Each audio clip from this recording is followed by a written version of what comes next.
Alright, hey everybody. Back again.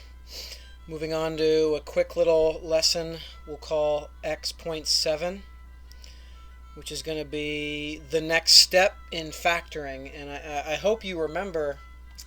Come on. Whoa, where was I? Oh, yeah, I hope you remember this UnFOIL thing from even like last year or the last math class you took. So last section, we saw the first method of factoring, which was by GCF. Remember we were kind of breaking it up into a multiplication problem. And with a GCF, we were taking a polynomial of 2 or 3 or 4 terms, whatever, and we were breaking it up into the GCF times a bubble of terms, like a bubble of leftover terms. This is going to be another type of factoring. So remember how bubbles like this can multiply together? A lot of teachers and textbooks call this FOIL because the distributing that ends up happening can be summarized by FOIL, right? The firsts, and then the outers, and then the inners, and then the lasts, and multiplying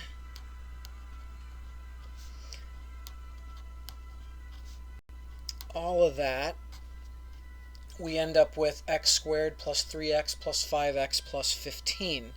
And then when these two middle terms combine, we get a final answer of that. All right, and today's task is going to be utilizing something like this to factor. You know what I mean? So when we look at something like number 1 and we want to factor this, I suppose if I was being super thorough, I'd say, hey, remember, the first method you should always try is GCF. So when you look at number 1, is there a greatest common factor? X squared, positive 9x, positive 14. Is there something in common that you can divide from all three of those at the same time? And unless you say 1, which doesn't count, you'd have to say no, there is no GCF. So here we go. But there's other ways to break this up. Maybe we can break it up into 2 bubbles that would multiply together to get that. So that's what we're trying to do here. We're trying to figure out if it's possible to have 2 bubbles that multiply together to create this x squared plus 9x plus 14. So that's why we're kind of calling this UnFOIL, right? We're trying to find the 2 bubbles that would FOIL together to end up with x squared plus 9x plus 14. And in situations like this, where the first term is simply x squared, like just x squared, in other words, 1x squared, the 2 bubbles that would FOIL together would have to start off with what? What would have to go here and here, basically, to end up with x squared as that first term? Well, x and x. Okay, so I'm building my bubbles here. So now in this specific situation, there's a very easy shortcut. Look at this. When bubbles like this multiply together, FOIL together, what you end up with is essentially this number would be these 2 numbers added together, or subtracted, combined, whatever. Combined, added, I should say. So this number is these 2 numbers basically added together, and this number is essentially these 2 numbers multiplied together. So when you do the reverse and you go to like reverse engineer that, it's a pretty easy game of, okay, we have this 14 and this 9. in the 9x. What two numbers would multiply to get positive 14, but those same two numbers would add to become positive 9? Now, maybe you can do this in your head real easy. If you can, all the better for you. But some of you might even have to kind of go off on the side and write, well, I mean, we could have like a positive 1 and a positive 14. Like, that's one possibility, right? And by the way, you could also have negative 1 and a negative 14. That's another way to get positive 14. The only other possibility, or possibilities, is a positive 2 with a positive 7, or a negative 2 with a negative 7. So there's technically 4 possibilities to end up with positive 14. And then once you think about or write down all those possibilities to get you that number, the last number, you can then pick from that list which pair of numbers also combine to make positive 9. And in this case, it's positive 2 and positive 7. It doesn't matter here which number you put where. Like, you could have put the plus 7 here and the plus 2 there. And guess what? You're done. That's it. You're done. So that's the process. I mean, that's it. Like, as far as teaching you stuff, I mean, there's going to be some minor plot twists in some of these problems that have to do with like the signs, the negatives and the positives. But other than that, today's lesson on X.7, like, that's all there is to get a grip on, wrap your brain around. So the rest of these examples are just going to be the same thing, with, again, like I said, some minor plot twists. So once again, number 2, here we go. Same routine. First of all, is there a GCF? No, there's not. So maybe we can try to figure out what two bubbles would multiply together. And since that's just x squared, x and x. So now, what two numbers multiply to get positive 10, but they also add up to positive 11? And once again, think about that if you want to. Pause the video, try these on your own first, But I suppose you could, like, write down all the different possibilities. And, I'm looking here, this is a positive 11, so technically another option is negative 1 with a negative 10, and this another option, a fourth possibility, would be negative 2 times negative 5. But thinking ahead here, I know, and look, the final answer ends up being positive 1 and positive 10 to finish off your bubbles. Don't forget about that possibility. That's literally the reason why I have this example here in the notes, is because sometimes people forget about 1 times 10 or 1 times 14. And here it was the answer. And again, doesn't matter if the 10 went here and the 1 went there. Doesn't matter. It's the answer. All right. Number 3.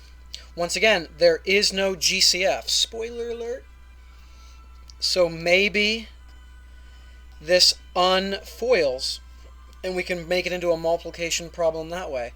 So once again, positive 12. Now that could be positive 1 and positive 12. That could be positive 2 and positive 6. That could be positive 3 and positive 4. But like I've been saying, because remember, which one of these pairs adds up to negative 7? That's right, negative 7. None of these.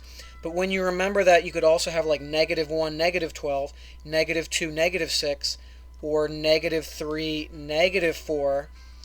Those two add up to negative 7. So there's the answer. We're cooking now. Number 4. Very similar. What two? Because again, remember, first you check for a GCF. I don't care if I have to say that every single example problem. Remember, the first method you always try is GCF, which there is no GCF here. Again, duh. So maybe we can figure out what two bubbles. And of course, once again, it's going to have to start off with x and x because that's the only way to get just this x squared. But now, okay, so what are all the numbers, like two numbers that multiply to get positive 24, but they're going to add up to negative 11? We must, and maybe you want to start thinking like this, that's up to you. I actually already know that it's going to be a couple of minuses. That's the only way to get a positive 24 with multiplying, but adding up to a negative 11.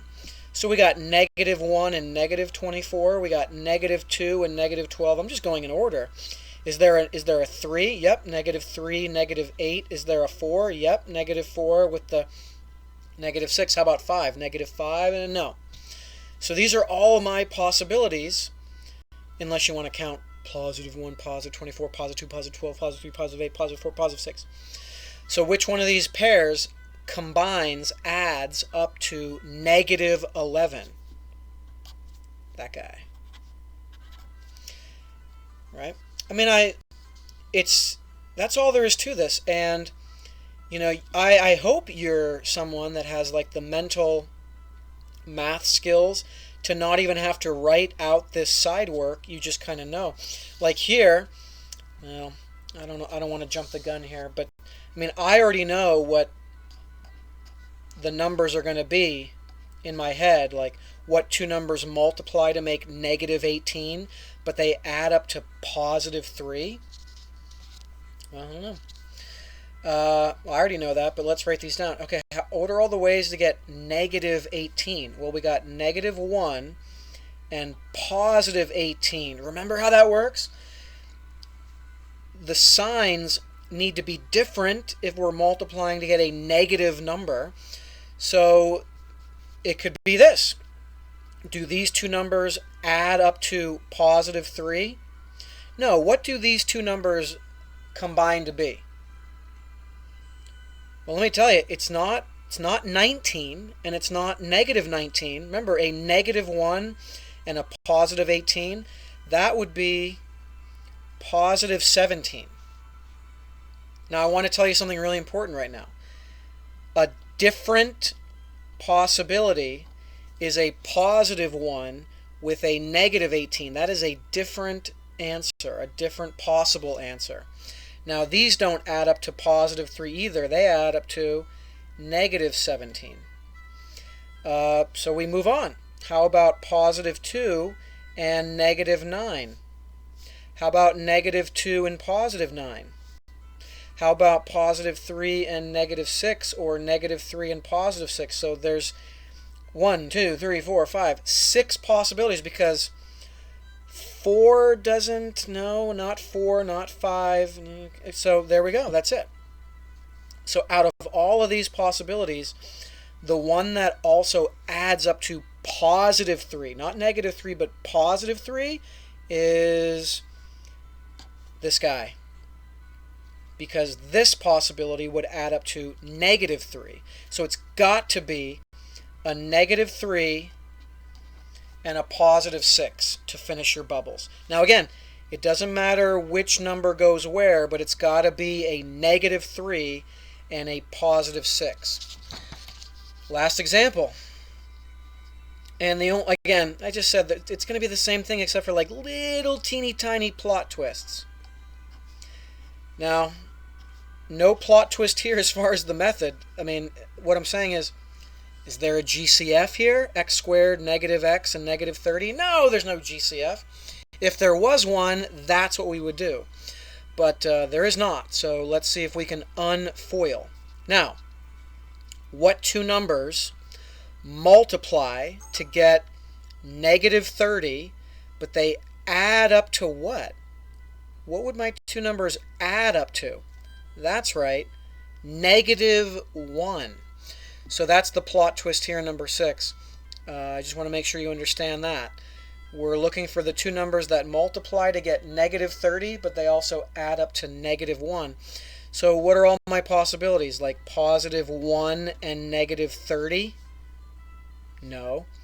Remember, don't forget about also negative 1 and positive 30. Nope, that doesn't check out. How about 2? Does 2, yep, positive 2 with a negative 15. Nope. Nope. How about 3? Yeah, nope, 3 works. 3, positive 3 with a negative 10. Nope, this is getting frustrating. Actually, I already know the answer, but whatever. Negative 3, no. How about 4? 4, no 4. But 5 and negative 6 and negative 5 and positive 6. So do any of these now add up to negative 1? Heck yeah. Positive 5 and negative 6. Because this guy, oops, out of the screen, because this last option adds up to positive 1, and we needed negative 1. So it's got to be, again, it doesn't matter which number goes where, but it's got to be a positive 5 and a negative 6. And that's all I got to say about that.